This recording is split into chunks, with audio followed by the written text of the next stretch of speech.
చెప్పి వాళ్ళు నన్ను ఇలా ఉండమని చెప్పి అంటున్నారని చెప్పి ఒక మాట అన్నారు ఆయన. ఐ డోంట్ థింక్ సో, అలా అంటారని నేను అనుకోను. ఎందుకంటారు కానీ మీ అజంప్షన్ ఏంటి దీని మీద? వెంకటకృష్ణ గారు, ఇప్పుడు జగన్మోహన్ రెడ్డి గారికి పదవి పోయిన తర్వాత ప్రజలందరూ కూడా నువ్వు ఈ ముఖ్యమంత్రిగా పనికిరావు అని ఇంటికి పంపించేసిన తర్వాత జ్ఞానోదయం అయింది అని అంటాను. ఎందుకంటే ఆయన మాత్రమే కాదు, ఆయనతో ఉన్నటువంటి వైఎస్ఆర్సీపీ నాయకులు, వైఎస్ఆర్సీపీ కార్యకర్తలు కూడా ఎంతో మంది, ఎందుకంటే రాష్ట్రంలో 80% 82% మంది ఉన్నటువంటి హిందువులందరూ కూడా, అది అన్ని పార్టీల్లో ఉంటారు, హిందువులు కేవలం బీజేపీలోనే ఉంటారు, తెలుగుదేశంలో ఉంటారు అని కాదు కదా, వైసీపీలో కూడా ఇదే 85% హిందువులు అక్కడ కూడా ఉంటారు.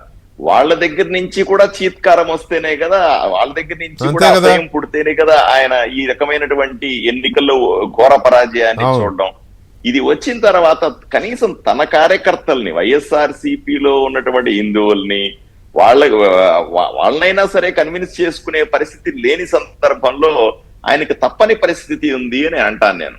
ఎందుకంటే ఒకటి, ఇప్పుడు హిందువులు నమ్మలేదు. ఎందుకు హిందువులు నమ్మలేదు అంటే, ఈ రోజు కూడా ఎందుకు నమ్మరు అంటే, ఆయన ముఖ్యమంత్రిగా ఉన్నప్పుడు తీసుకున్నటువంటి చర్యల మీద నమ్మలేదు. మీరే చెప్తా ఉన్నారు, సూటి హిందువులందరి తరఫున కూడా సూటి ప్రశ్న. ఇప్పుడు అంతర్వేదిలో రథం కాల్చేశారు, అందరు రథం కాల్చేస్తే కేసు ఏమైంది? ఆ రథం కాల్చిన 3 సంవత్సరాల తర్వాత వరకు కూడా ఆయనే ముఖ్యమంత్రిగా ఉన్నాడు, కేసు ఏమీ తేలేదు. రామతీర్థంలో శ్రీరాముని తల తీసేశారు, దాని మీద కేసు ఏమైంది? దాని మీద సిట్ వేసామని కూడా చెప్పారు. కనకదుర్గమ్మ గుడిలో వెండి సింహాసనాలు మాయమైతే కూడా దాని మీద కేసులు ఏమైనాయి? శ్రీశైలంలో అన్ని మతస్థుల్ని ఉద్యోగులుగా తీసుకోకూడదని చట్టం చెబుతున్నప్పటికీ కూడా తీసుకుంటే పెద్ద ఎత్తున వ్యతిరేకత జరిగితే దాని గురించి ఎటువంటి చర్య తీసుకోలేదు. ఎందుకు? పీఠాపురంలో మీరు గుర్తుపెట్టుకోవాలి, 18 దేవాలయాల మీద ఒకే రోజు దాడి జరిగితే వీటన్నింటినీ కూడా కనీసం ఖండించలేదు. వీటన్నింటికీ కూడా ఒకే ఒక సమాధానం అప్పట్లో పోలీసుల దగ్గర నుంచి కానీ ముఖ్యమంత్రి గారి కార్యాలయం నుంచి వచ్చిన సమాధానం అంటే, మతి స్థిమితం లేని వ్యక్తులు ఈ పనులన్నీ చేశారు. అవును, కర్నూలులో కూడా బహుశా నాకు గుర్తున్నంత వరకు వినాయకుడు కూడా ఎవరితో అక్కడ కూడా ఏదో జరిగితే మతి స్థిమితం లేని వాళ్ళు చేశారని తేల్చేశారు దాన్ని. అంతేందుకు సార్, ఇంకొక 2 ముఖ్యమైన విషయాలు చెప్తాను చూడండి.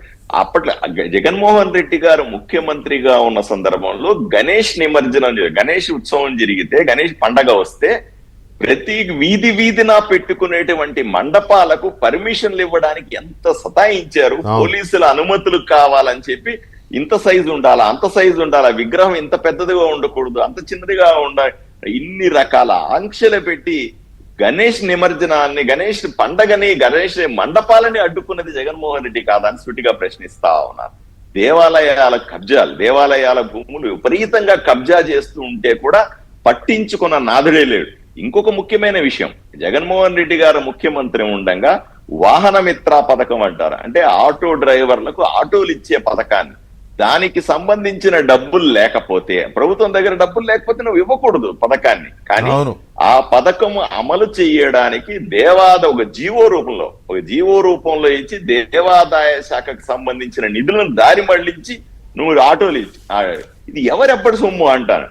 హిందూ భక్తులు రూపాయి హుండీలో వేసి కూడబెట్టిన డబ్బుల్ని దేనికోసం ఖర్చు పెట్టాలా? హిందూ ధర్మ ప్రచారానికో, ఆలయాలను అభివృద్ధి చేయడానికో, హిందూ ధర్మానికి సంబంధించిన కార్యక్రమాలకు ఖర్చు పెట్టాల్సింది పోయి నువ్వు ఆటోలు కొనిస్తావా ఎవరికైనా? ఇది ఏమి న్యాయం అని హిందువులకి బాధేస్తుంది కదా.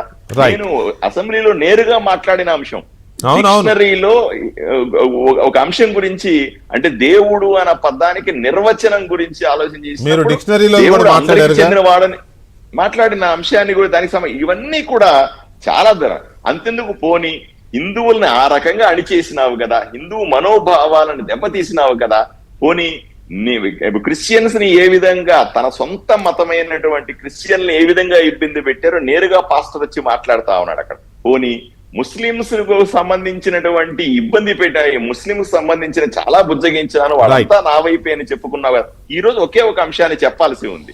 ఎందుకంటే ఈ వక్ఫ్ బోర్డు చట్టాన్ని సవరణ బిల్లు మొన్న పార్లమెంట్ లో వస్తే మొదటి రోజు భారతీయ జనతా పార్టీ చాలా స్పష్టంగా చెప్పింది, వక్త్ బోర్డు సంబంధించిన సవరణ బిల్లు ముస్లింస్ కు వ్యతిరేకమైన బిల్లు కాదు, ఇది అనుకూలమైన బిల్లు. దీని ద్వారా ఏ ఒక్క మసీదు కానీ దర్గా కానీ ముస్లింస్ కానీ ఇబ్బంది పడే పరిస్థితి కాదు అని స్పష్టంగా మేము ప్రకటించి ఆ బిల్లును పార్లమెంట్ లో ప్రవేశపెట్టాం. వైఎస్ఆర్సిపి పార్టీ రాజ్యసభలో విప్పు జారీ చేయడం అంటే ఎవ్వరూ ఆబ్సెంట్ కాకూడదని విప్పు జారీ చేసి దీనికి అనుకూలంగా ఓటేసింది నిజం కాదా? బయటకు వచ్చి మేము దానికి వ్యతిరేకంగా మేము ఉన్నాము. డబుల్ గేమ్ ఆడారులేండి అందులో. రాష్ట్రం అంతా కూడా అందులో లోక్సభలో ఒకలా, రాజ్యసభలో ఒకలా. ఈ రోజు ప్రజల్ని తప్పుదో బట్టి నా అనుమానం